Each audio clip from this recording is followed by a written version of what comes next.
Hey, hey, hey. On our play for this week, is Sony going on the offensive? The PlayStation Portal now has Cloud Play, and in their latest move, it could mean Elden Ring 2 might skip Xbox. All this and more on Season 8, Episode 47 of Press X Start Gamers Digest. That thing is loud in my ear, boy. What's up, everyone? I'm your host, TJ, aka Sexy Bad Choices, aka turns out I've always liked JRPGs.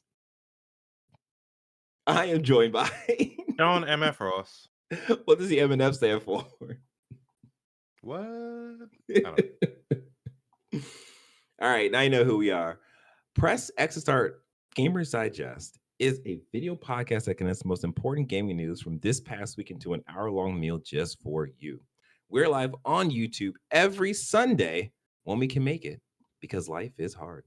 But listening to us is easy. Yes, it is. Don't forget, you can support us by liking this video right here, subscribing to this channel right here, and hitting that notification bell. So please do those three things. If you are not watching us, but you are listening to us, we appreciate you leaving us a review on Spotify, Apple Podcasts, or whatever podcast service you're currently tuned in on. If you want, you can join our conversations by joining our Discord at pressx2start.com/Discord. Before we jump into the gaming news from this past week, we have an announcement. Next week's episode, which will be the post-Thanksgiving episode, we will be doing our predictions cast. We're not going to do this because we actually have stories to cover that are like pretty important. They're pretty big. So this would be just a big bloated cast if we did both. So splitting them off. So yeah, now that is all out the way, let us jump into. You got something? You want to say something? Oh no, I said plus our wives would be angry. That too. Yes, and the children. Gotta look out for the children. But not right now, because we're gonna talk about the gaming news. Number one, exclusive. I lost my voice there. Oh my gosh. Exclusive. Sony is in talks to buy media powerhouse behind Elden Ring. This comes to us from Reuters by way of. Oh, wait a minute. Oh no. Is there an Anibran? Oh Sen? god. Yeah. And Inebriated? Sam. We're terrible. Anderbon and Sam Nussy with an N. All right. Thank you for their journalism, because this was a pretty crazy story to hear when it broke. So Sony is in talks to acquire Kadokawa, the Japanese media powerhouse behind the Elden Ring game, two sources familiar with the matter said, as the technology giant looks to add to its entertainment profile. So the two are in talks, and the talks are apparently ongoing, saying that if successful, the deal could be signed in coming weeks. So the update to this story is that Kadokawa actually came out and said that they received a letter of intent from Sony about making this purchase. The reason for this purchase is that there is rumblings that Kadokawa is could be a victim of a hostile takeover by a Korean company. So they kind of just looked around and see who would be best fit for them, and they looked at Sony, and Sony would be best fit for them.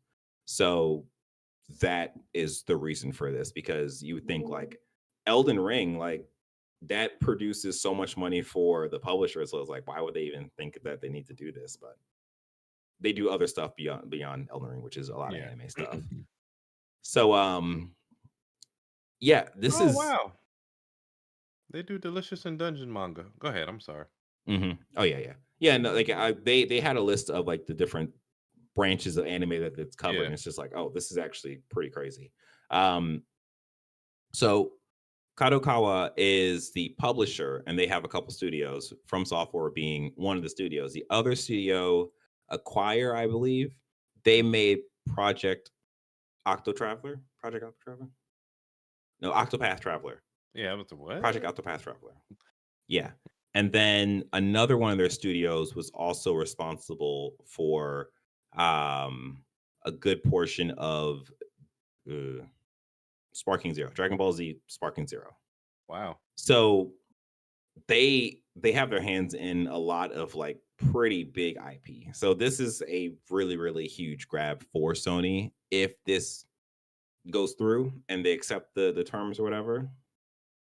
So when people were talking about, hey, Sony should buy From Software, they're like, yeah, we're working on it. Pretty much, right? So yeah, so this is I think this is probably on par with like in a way it's on par with like Xbox buying Activision Blizzard in terms Yeah. of how massive of an IP like Elden from software just as a whole is Not as even a no, it's not just them. It's just everything that Kadokawa has their hands in. I've seen that some yeah people say yeah that this is on the level of damn near buying Nintendo or like Ubisoft. This is yeah more yeah because massive they than they we have realize. yeah because their anime like lineup is insane. So like even that going to like being under Sony is like really really Mhm. huge. Like I think some people were talking about like they actually might get pushback because they can be considered a monopoly at this point for anime, and it's like oh that's I mean, wow but who's gonna really push the issue on that? Because America looks at cartoons and you know yeah. kid shit, And and I I don't even think that that wouldn't be under the eye of America. I think it would have to be Japan that would have to yeah. push that issue. I think. I don't know. I don't know about how that works. I don't know. Um, yeah, like this Has is. Japan ever broken up a monopoly to our knowledge like that though? I don't know. I have no idea. Yeah. Um, man, I can still like hear myself. Yeah, so this is like really, really crazy. So the question that I kind of hinted at in the start of this is that is there a possibility that Elden Ring 2 would be exclusive to PlayStation if this goes through and From Software becomes one of Sony or one of PlayStation Studios like, wheelhouse. Um what's your thought on that? I'm not sure. It's this is a wait and see kind of thing Yeah. because we don't know if they. I mean, there are so many other studios that have their hands on anime, like massive anime. So I mean, like, Yeah. No, I'm just talking about like Elden Ring. I'm just talking about like oh, I the mean, next Elden Ring if that's going to be exclusive or not. I don't care, man. I ain't even finished the first one. Like, So here's how I see it, right? yeah, If because this is Sony buying Kadokawa, this isn't like PlayStation buying like Insomniac. So this is yeah, sort of kin to like Sony buying Bungie, right? Where yep, they were like, we're gonna own Bungie or we're gonna own Bungie, but what's going to happen is you're going to still you have your autonomy. You can still hmm make your games multi-platform. But again, if anything happens, then you guys are going to fall under our will our yeah. umbrella essentially. I don't think the deal's going to be like that. I feel like PlayStation would probably have From Software just come under them, and I could see Elden. I mean, you know what? I take that back. I think they would probably keep Elden Ring 2 hmm multi-platform, and that will give them a whole ton of money. But this will give them all of the eggs in a basket to make a Bloodborne 2. And that's going to be the like PlayStation Studios like exclusive title. That way they can dip on both sides. Yeah, I think they'll keep anything homegrown to themselves. Yeah. Yeah. And like this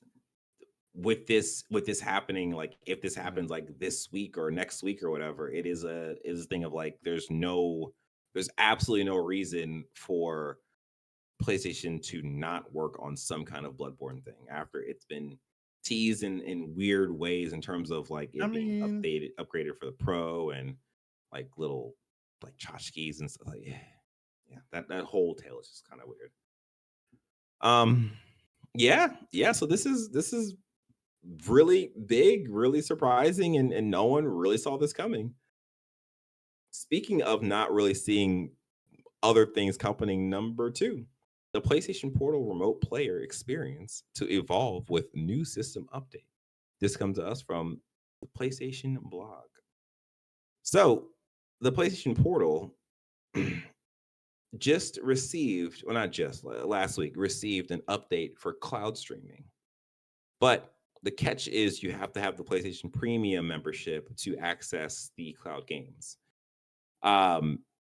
This was another thing that was like, there was absolutely no kind of marketing around this. There was no fanfare. They were just like, yeah, we just turned this thing on for the portal. So enjoy if you have the PlayStation Premium.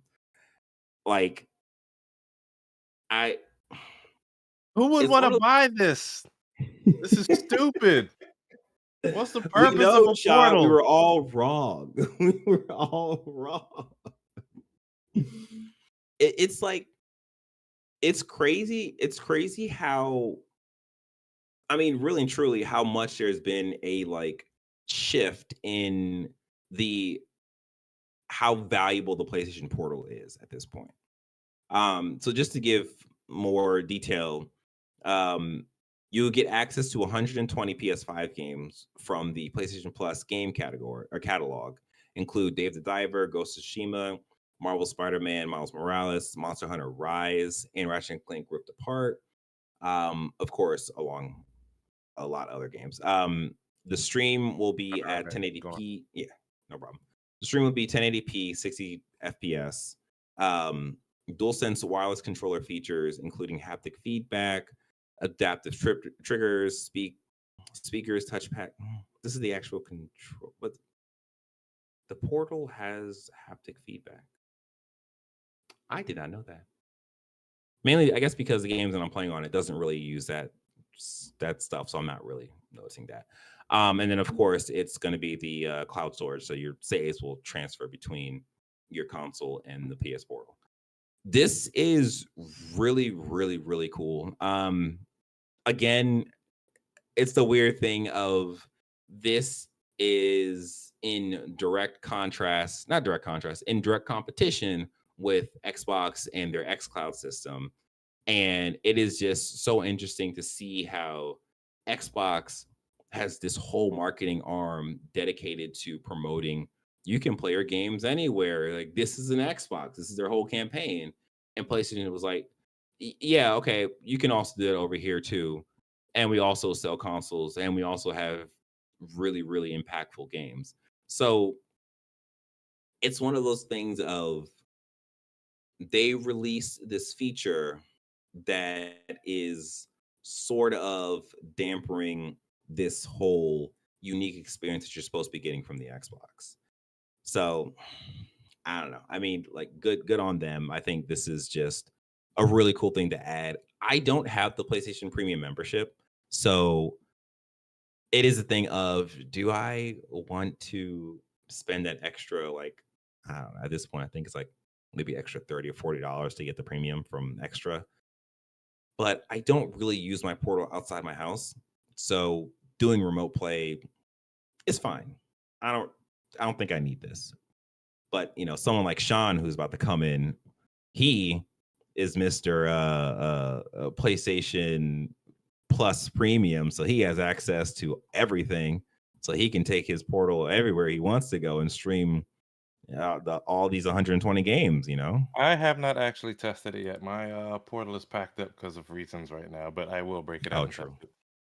Okay, that works. That works. So yeah, this is cool. I was just saying that, like, I think this is just an interesting move from PlayStation to Yeah, essentially gut the whole Xbox marketing campaign of like, oh, this is an Xbox, you can do all this stuff, and it's like PlayStation's like, yeah, you can also it dropped it do with that no stuff fanfare, here too. basically. Yeah, yeah, yeah. But So however, speak. Mhm. Xbox did start allowing you to purchase games and stream. I think we were talking about like without having a Game Pass. Yep, about this is actually the next story. Oh, So the addition to this story is that on the Xbox side, Xbox Cloud streaming expands beyond Game Pass to games you own. So you can now stream 50 new games from xCloud servers if you own the titles and have Game Pass Game Pass Ultimate subscription. This comes us from Tom Warren. So yeah, they are essentially just they're allowing people to have access to the xCloud library, which it's been in beta, I think, from this point. So they're just opening up to people. So that's cool. Like, it's basically a thing of now you can play your games over the internet on either your PS Portal or whatever device has access to Xbox app, Xbox Cloud Gaming app, I should say. So yeah, that's pretty cool. Number 3. Here are all the Golden Joystick Award 2024 winners. And this comes to us from GamesRadar Plus by way of, that is a Polygon article. Wait a minute, I am too far back. By way of Ali Jones. So we're not going to go through all of the winners. We're just going to really talk about the game of the year winner, which is Black Myth Wukong. When I tell you, Sean, this had the internet in a uproar. It was so interesting to sit and listen to a bunch of podcasts. People were like, how did Black Myth win? This is insane. And It's then a Chinese game.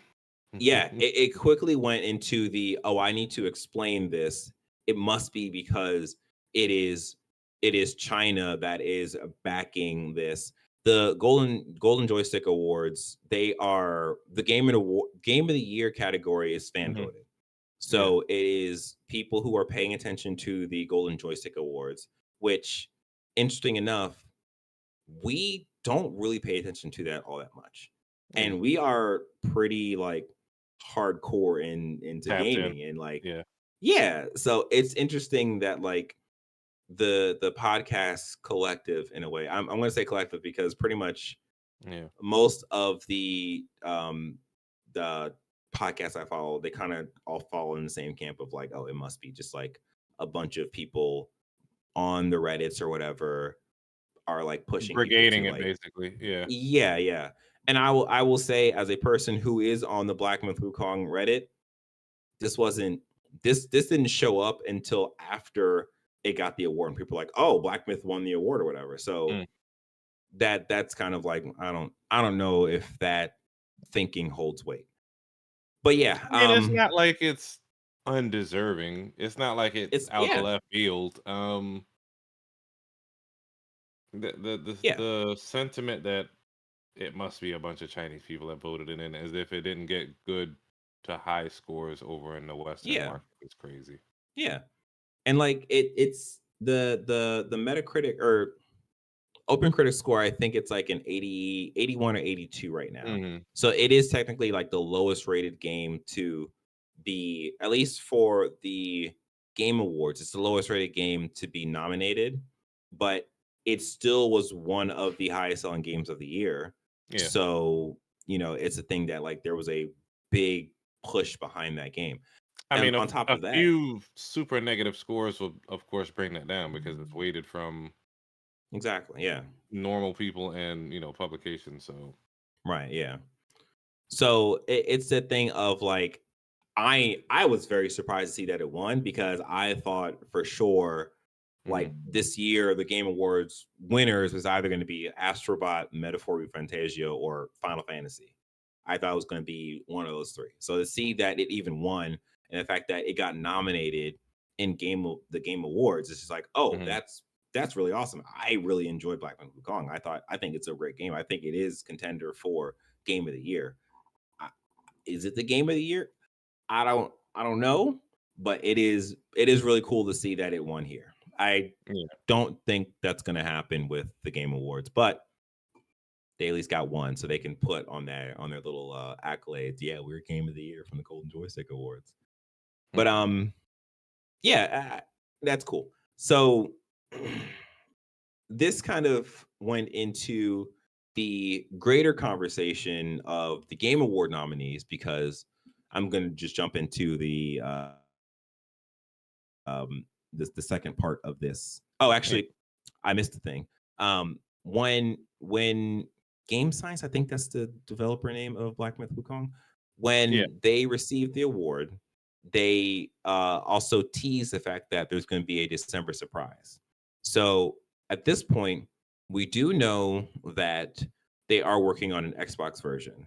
I don't think that's a surprise. I think it is going to be DLC because what Yeah. we also know is that there was a ton of content that actually didn't make final release. So they had a bunch of other stuff that they were supposed to put in the game, but they didn't have enough time. So it seems that we might get like some of that stuff to, be created as like supplemental content for people who have played the game or whatever. I don't know if it is going to be a thing of like you have to beat the game to play this DLC. I kind of I hope hope that's not the not. case. Yeah, yeah, because like I think it would be really smart if it's a thing of you can just access the DLC from Mm. like you just have to play like halfway through the game to get to that point or whatever. But we'll see. It's going to be a December surprise. We don't know what it is. Um, but yeah, this whole conversation led into um the whole shock and awe of the Game Awards announcing their Game of the Year nominations. Um, like I said earlier at the start of this podcast, we're not going to really get into all of the award categories. We're going to do a whole like Yeah. predictions thing next podcast. But I do want us to talk about the fact that there was a interesting addition to um, the nominees for Game of the Year. So the current nominees for Game of the Year are Astrobot, Balatro, Black Myth Wukong, Final Fantasy VII Rebirth, Metaphor Refantasio, and Elden Ring Shadow of the Erd Tree. And if you're thinking, like, what's wrong with that list? Well, Elden Mm. Ring Shadow of the Erd Tree is not a standalone game. It is DLC that you have to play a certain portion of Elden Ring to actually access that DLC. So, first up, what is your feelings on the fact that DLC has now? Oh, actually, wait. Before you answer that, let me also note that before this happened, there was a Mhm. rule that was in the Game Awards like nomination stuff that basically excluded DLC content. Yeah. Jeff Keighley changed the rules to allow DLC content to be nominated for um, Game of the Year. I wonder if he got paid. Well, on top of that, it is a thing of the nominations are happening from the voter body who are Mm. nominating these games. So it's not him saying he wants to put the game out there. It's just like IGN, Giant Bomb, Kotaku, Polygon, like they're all nominating these games and they Yeah. say like, yeah. Still some bullshit. So yeah, so what's your thoughts on that? They really need a separate category for DLC. Granted, I'm wondering if they feel like there's not enough high caliber of DLC that comes out yearly to even warrant its own category. Like, Yeah. how many games do get like large scale DLC on the It's not much. scale of cause shit, Fortnite is like an ongoing game. So I mean they already have it should be an ongoing games if anything, but then that's mostly live service stuff. It's rough. So It's like rough. this year, I think it would Yeah. be between Elden Ring and Diablo 4 because I think it's like Vessel of Hatred or whatever. Mm, That was a DLC for Diablo 4. I think because even ongoing is kind of weird because it's like, okay, well, what about games like Fortnite or like Helldivers 2, like those games that are supplying like content yeah. throughout the year. I think it should just be like Elden Ring Shadow of the Erd gets an honorable mention. It's like we are acknowledging that this DLC, this expansion was such a high caliber that we all found it amazing. We all enjoyed playing it. We all thought it was a great expansion. But it is not a game that Yeah. came out this year. It is You know supplemental what? content to a game, a Yeah, point game because game. I'm looking at the DLCs that were announced and came out, and I can see why they would not have one every year. Yeah, yeah. 2024 we had Atomic Heart that received a DLC, Crusader Kings. I don't never even heard of that, but on the third one, the Final Shape with Destiny 2, Elden Ring, Final Fantasy 14, but that's probably an ongoing game. Yeah, Total War, yeah. Warhammer 3, Victoria 3, Diablo 4, Vessel of Hatred, like you said. Payday 3, I'm surprised that game is still going strong, and Splatoon 3. So I can see why they would not have their own category for best DLC or best expansion. It would be a Mhm. very light category, but something else gotta be. They gotta figure out something. Yeah, I agree. I don't think this is the right move for this. I think this is just kind of changing the rules to fit the situation Yeah. versus standing on business and be like, no, we're not doing that. Like this is DLC. Like it needs to be a game that came out this year to win the award for game of the year. Like, You know, it's crazy that keeps on popping up almost every year, every other year in the Game Awards. mhm. No Man's Sky. Hey man, hey man, like I got to give that game that flowers. Like I wish that I could spend time and like reacclimate myself to that game. It's just I know that I'm gonna fall off. I just know it's Yeah. gonna happen. So it's just like I just sit and I just look at them like, man, it is so amazing that they are still trucking along and they're still adding like substantive like content. It's just like, man, you guys got it. And they're like a small team on top of that. So it's not even like a giant like team like Yeah. Epic who are like supporting Fortnite. Like they're just working. They're just working. Okay. So yeah, again, we are going to have our predictions podcast for the Game Award winner per what am I saying? We're gonna have a predictions cast for Game Awards next podcast, not this podcast, because we got other stuff to talk about. Speaking of which, hey, you listener, people who are watching us right now, please like this video right now. Do it, please. We need your help. Thank you. I'll check the records later on to see if you actually liked it or Yeah. not. And if you're listening, we greatly appreciate you leaving us a review on Spotify, whatever podcast service you're currently tuned in on. My child just yelled for some reason. Hope she's okay. I'm sure she's okay. Yeah, okay. Let's jump back into the other news. Number 4. Control 2 would be an action RPG.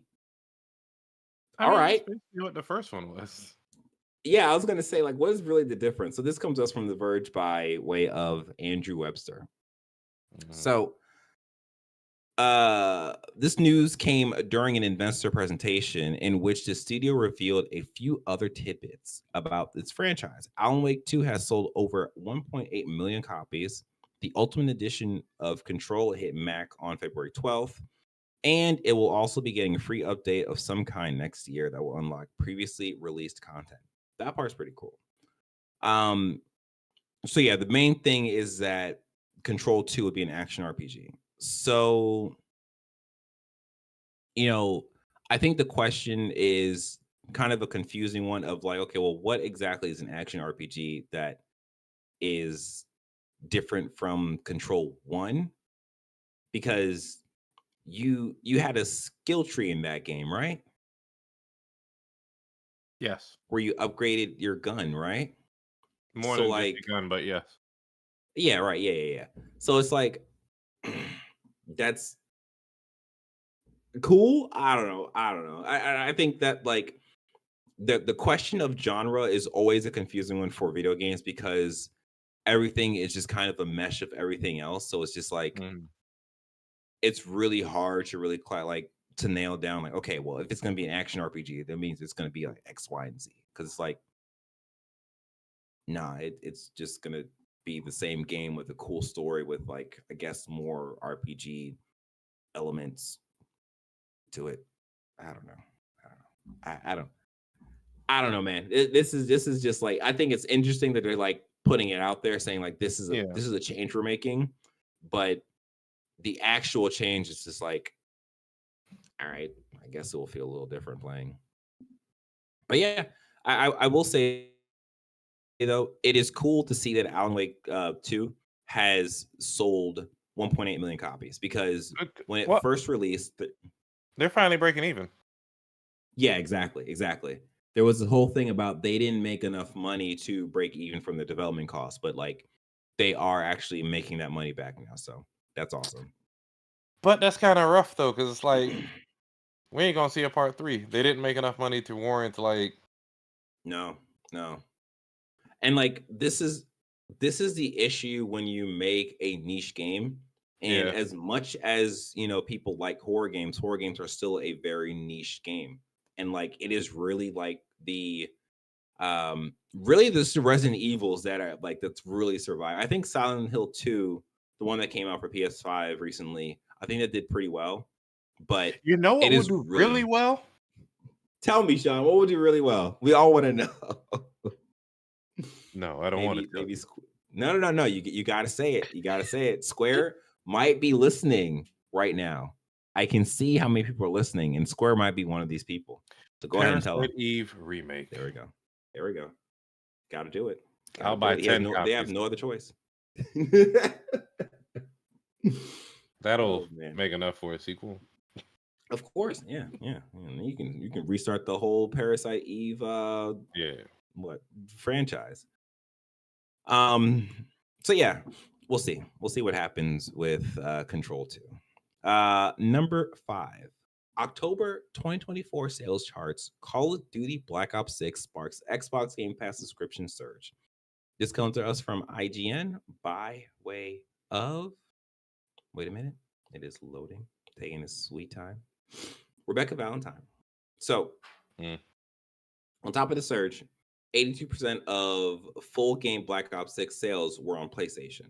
So basically, this kind of confirmed that the Xbox purchase of Activision didn't affect the PlayStation sales. It still sold really well on the PlayStation side, and like 82% of that is. I wonder what the normal split is. Yeah. Granted, we don't know. Granted, the PlayStation still outnumbers the Xbox. Like, I'm gonna throw out a random number. I know it's wrong, but like 4 or 5 to 1. So I mean, maybe that is on par. 82%. What was it? Probably like 70% last time. No, I mean like, yeah, because I think, I don't know. The numbers are confusing. They're really confusing to like really piece together, because it's like it was like a 55% increase on player engagement for the Xbox side or whatever. And it's like, okay, what's the base number? What's the retention number going to be? Microsoft, let those numbers out. Yeah, exactly. Like that's going to be the big thing. Like even right now, even like come the start of next year, like what is that number going to be at in terms of people who actually stayed on once they got Game Pass? But of course, as you said, like Xbox is not going to tell us that number, because that could be a negative number and they don't even want to bother doing that. Yeah. So yeah. There's not too much to this other than that, like Call of Duty Black Ops 6 is a success for Xbox and Game Pass subscriptions, and that's what they wanted. So, props to them for actually, they spent the money and they got results back. Hopefully those results stick. We'll see. Just to go on top of this, we got the Sarcana reports from Matt Pispatella on Blue Sky, not Twitter, because everybody's getting off of Twitter, and so should you. You know why. So the actual, so he posted a bunch of sales, the rankings and stuff, right? So for October, Call of Duty Black Ops 6 was number 1. Number 2 was Dragon Ball Sparking Zero. Like, that's impressive. Number 3 was Silent Hill 2. Number 4, Undisputed.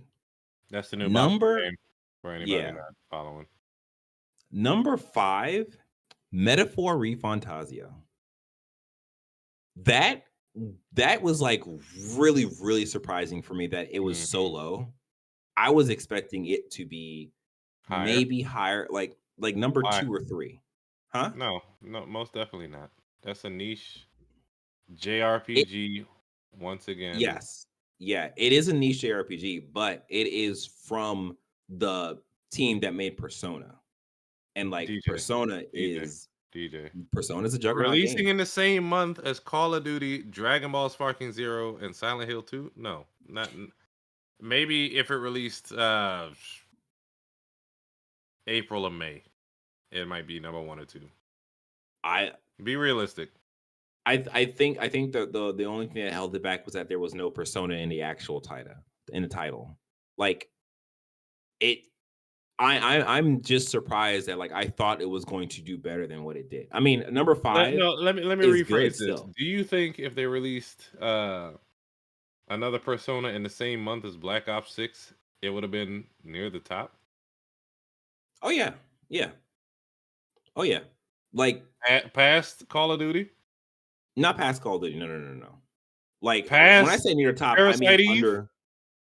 So this, I don't know, man. That's a hard question to really answer. I mean, like we haven't had a Parasite Eve in like generations at this point. But yeah, like it is yeah. it yeah. And then number 6 is Dragon Age Veilguard. I think that's pretty good. That is for pretty that good game. because it released at the end of October. Yeah. So that's Yeah, more pretty power amazing. to them.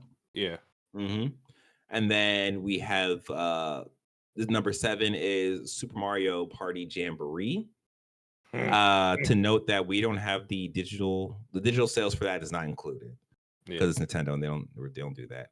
And then number 8, Madden NFL 25. Number 9, Sonic X Shadow Generations. And number 10 is EA Sports FC 25. And then So Astrobot basically is always FIFA 25. FIFA. Yeah. Astrobot moved from 2nd of last month to 15th of this, or 2nd of September to 15th of October. That's a respectable number. It's still on the chart. I mean, yeah, that's gonna happen. And then all the way at the bottom at 20, Elden Ring, because it's still selling like hotcakes.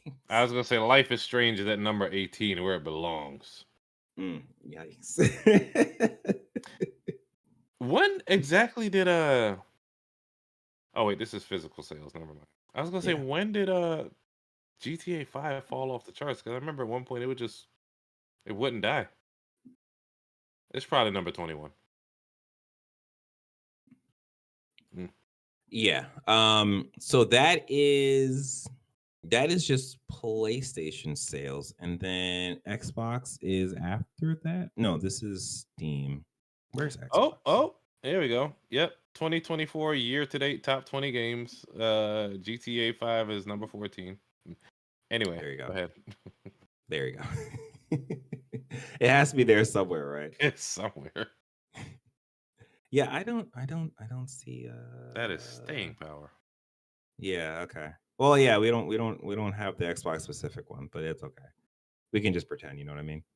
So yeah, yeah, actually that year to date, like number 1 is EA Sports College Football 25, number 2 is Helldivers 2, number 3 is Call of Duty Black Ops 6, number 4 is Dragon Ball Sparking Zero, number 5 is Call of Duty Modern Warfare 3, the one that came out last year. Interesting. And then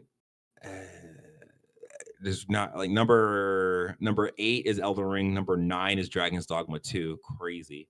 Number 10 is EA Sports FC 25. Yeah. So yeah, and then number 13 is Hogwarts Legacy.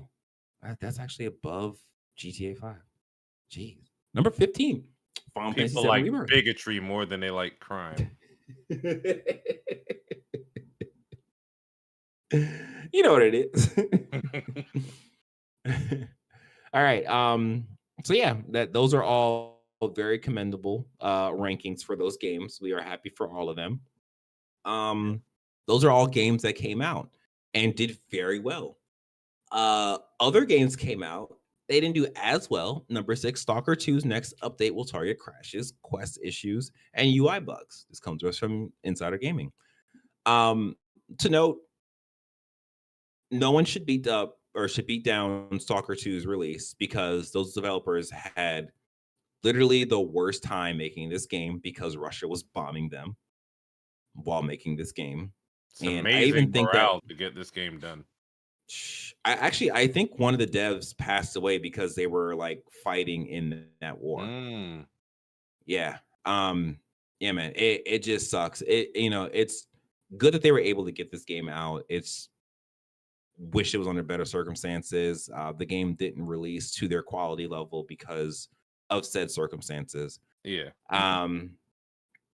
Yeah, but they're gonna release updates and stuff. So there's that. So hopefully it will be able to get up to where they want it to be and where their fans want the game to be as well. But yeah, it sucks. Oh, that article was posted Are you by interested in that game? Grant Taylor Hill.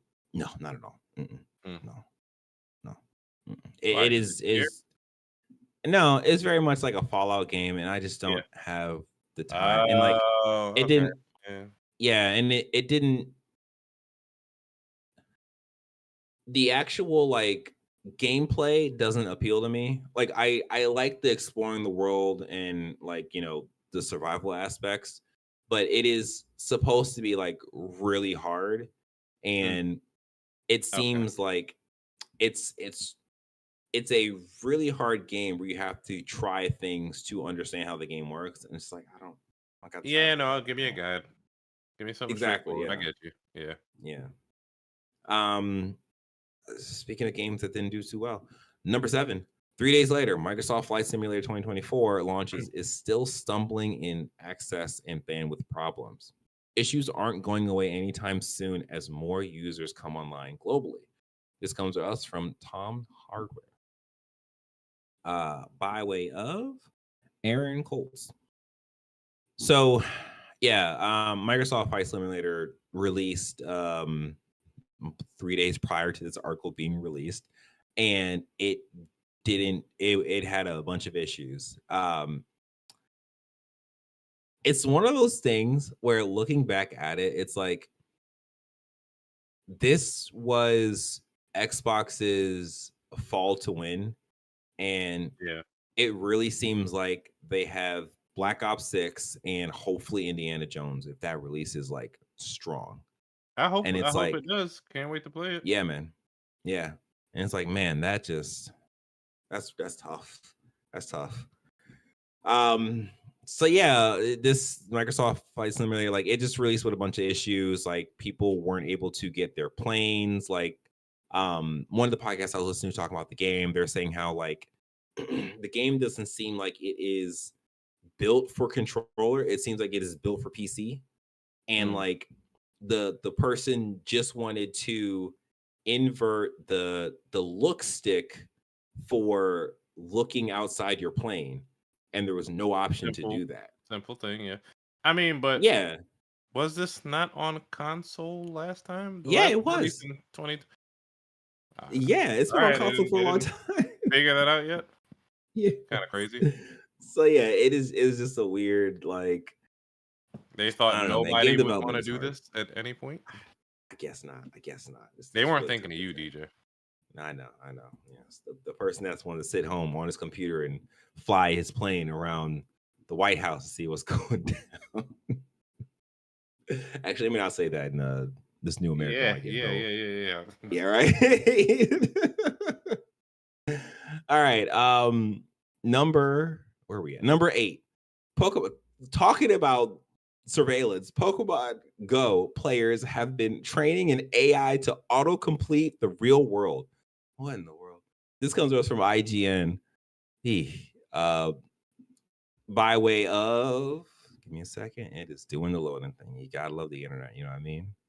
Oh, this is taking a long time. There we go. It's a Capital One ad. Sorry, guys. Rebecca Valentine. Pokemon Go developer Niantic is hard at work building and training an AI to essentially be able to autocomplete real-world locations with only a limited amount of information. And it's using data collected by Pokemon Go players to do it. So when's the last time you've used Pokemon Go? When we all played it back in 19, how long? Yeah, that was pretty much me too. So apparently now they are having, if you go to a Pokemon stop, you have to Yeah. pull your phone up and actually scan the stop. Hmm.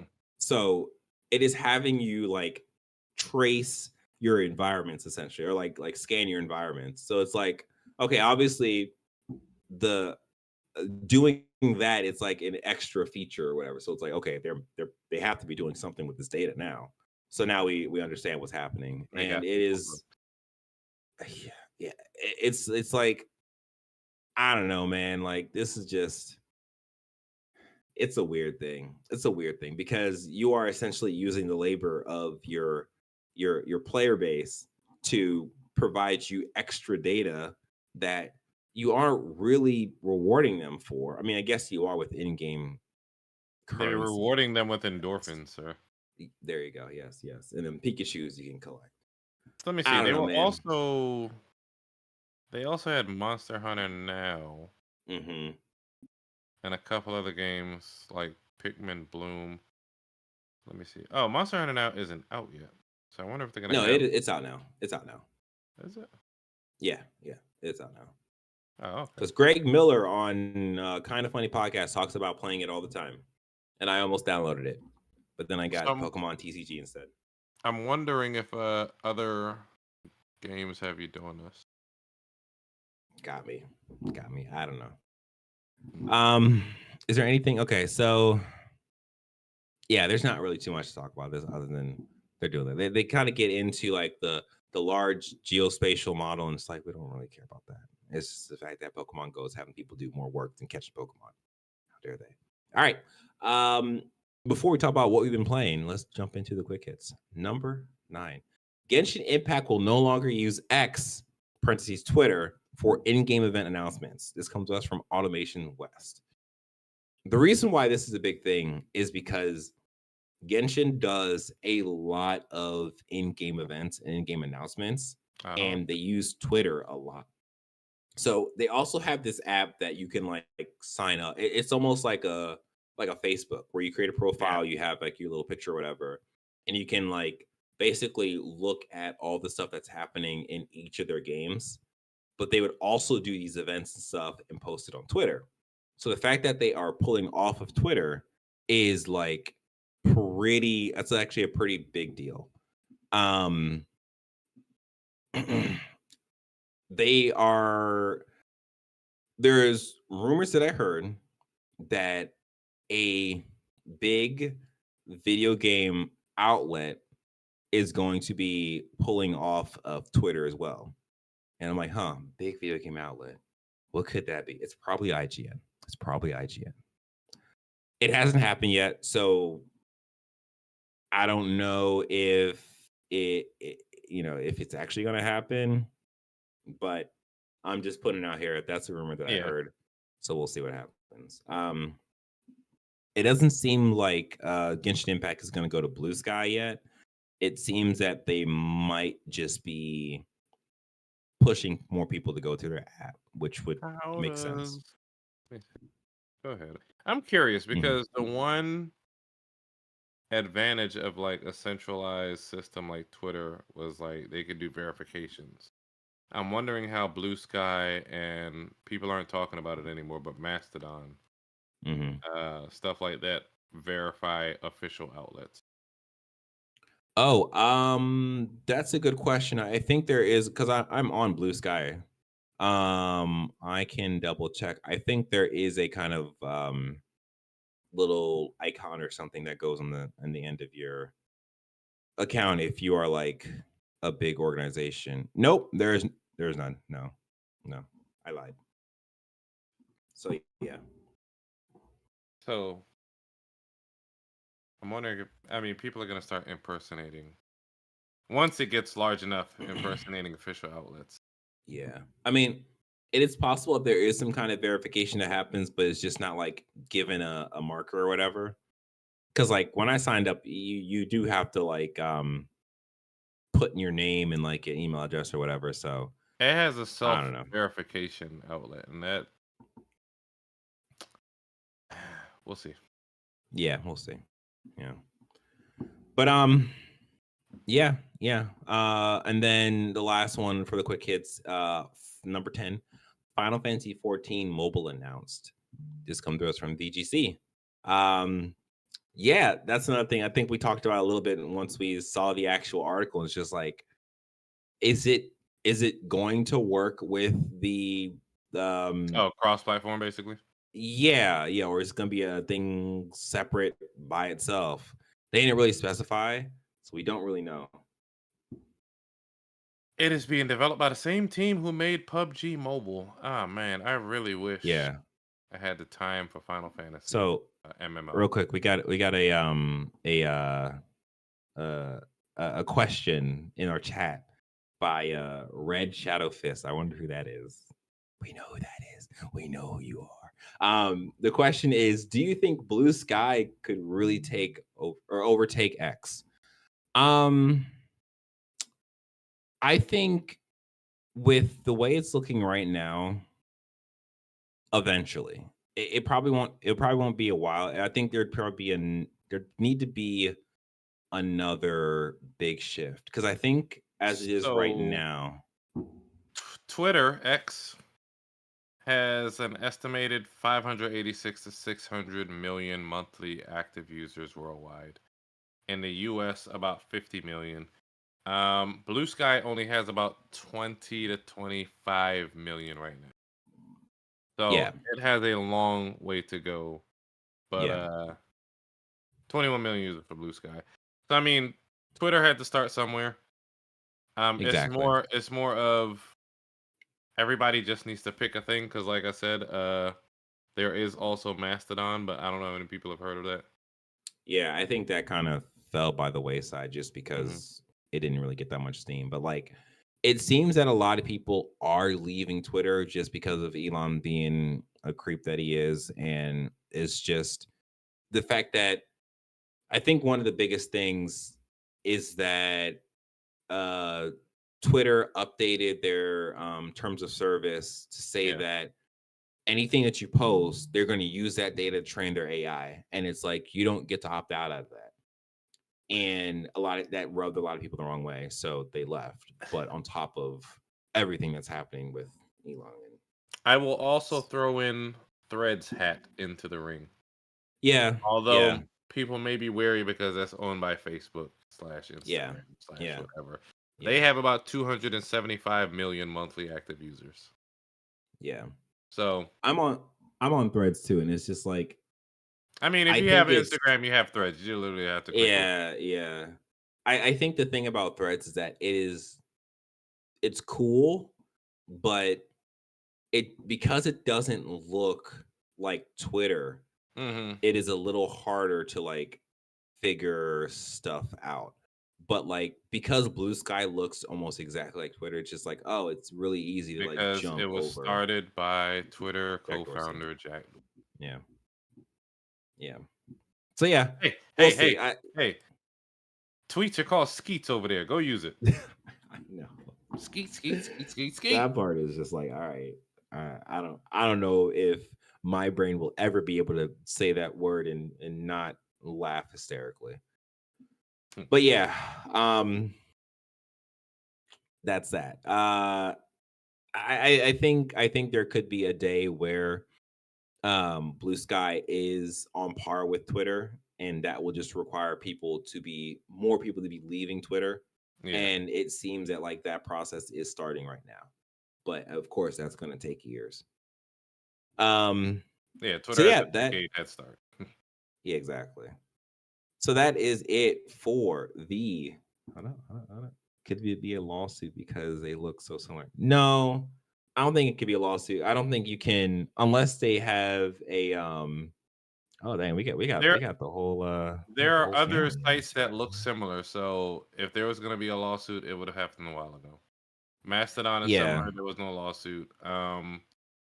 No one company owns it. It is non-centralized. The whole way it works is different. I don't think they can just copyright the look and feel of a website, because Yeah. you have best No practices. Yeah. one's copywriting UI elements unless you're Nintendo, because Nintendo will Yeah. copyright everything. Everything. They're insane. But they're great. Nintendo, please don't do anything to us. We appreciate you. You're cool. Um, so yeah, let us okay. Let's talk about the games we've been playing real quick. Sean, Yeah, what have you been playing? a little bit more Lego Horizon. I'm trying to work my way All through right. it, but Okay. I just don't have the time that I used to. True. True. You're a But father. it is holding my attention. So That's good. I'd say if you have any interest at it at all, but don't want to pay full price, just wait for a sale. Black Friday's There's a Black Friday Friday's sale right nice. now going on. Yeah, there you go. Yep. I should know And it's because I was multiplayer reckless. couch co-op. Hmm. Okay. Okay. That's awesome. So yeah, as I was saying, I was reckless. Last week I played the Metaphor Refantasio demo. Um, they are the people who made the Persona games, and I have been very adamant that I do not like JRPGs because I don't want to sit there and get hit in my face, and I think it's very annoying that happens. And I played this demo for like I don't know 17 hours, and I was like, man, this is a really good demo. And every time to get to the demo, I have to go past Dragon Age Veilguard, and I'm just like, man, I'll see you sometime soon. And then the demo Hey DJ, finished, and I was like, okay, DJ. what I'm gonna do with my life, man? I want to play an RPG. Again, I got to go past Dragon Age Veilguard to get. You know, good RPG you could have been playing, should have been playing. I know it starts with the I, and if it ends with wealth, right? You son of a bitch. I'm gonna get to it. I'm gonna get to it. One day, I promise. I bet not see you playing Pirates and Yakuza, you bastard. Oh man, but yeah, like I'm enjoying Metaphor.